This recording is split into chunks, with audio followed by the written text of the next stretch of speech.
the Queen Safety lady, and she is totally planting her stake in that, and I love it. So tell me about you. Well, my goal, okay, I'm a real estate agent like 33 years. So I've been licensed 33 years. And I'm licensed in Kansas and Missouri, so I sell houses.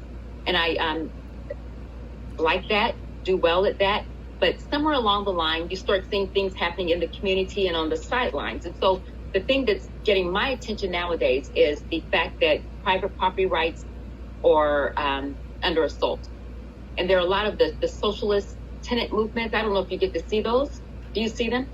You have to watch what happens in California, right? Because what happens in California bleeds out across the country. It hits your area on its way to my area. And we have a lot of colleagues that they'll just say that would never happen here. But when it enters the public discourse, it becomes something that can happen there. And we see the arguments here, especially right now, pandemic-wise, people can't pay their rent.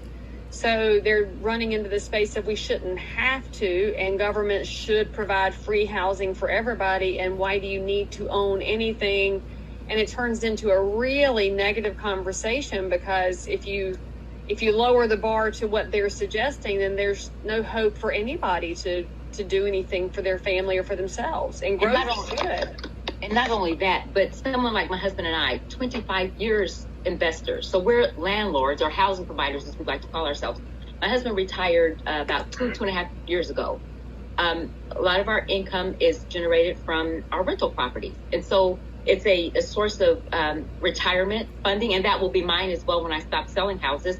And so it's important not only from a tenant's point of view, from needing somewhere to live and being able to make their payment, but it's important from our point of view. And in our industry, I forgot what the percentage is, but a large number of real estate agents are also investors. And that is something that we need to preserve our income, but more importantly, our housing market. I did a survey. I started an organization here in our Kansas City area, and we're an alliance of housing providers. And so that means we have landlord organizations. I have the leaders of those groups with me. So that means landlord organizations, that means property management organizations, realtors, and what am I missing? Investor groups. All of us are at the table, and we're looking at all the things going on, because what we do and what's important to us is preserving housing, the industry as it is. And so I did a survey of our members, and probably a little over 40, or about 40%, said that because of the lack of income and the eviction moratorium, they will sell their properties. It's going to devastate our rental housing market, and it just will. And the eviction moratoriums are not helpful at all. The eviction moratoriums help no one. It doesn't help the tenant, it doesn't help the community, the neighborhood, and it definitely doesn't help us, the housing provider. And so it's just the government's answer. There's a non-answer that is going to be devastating.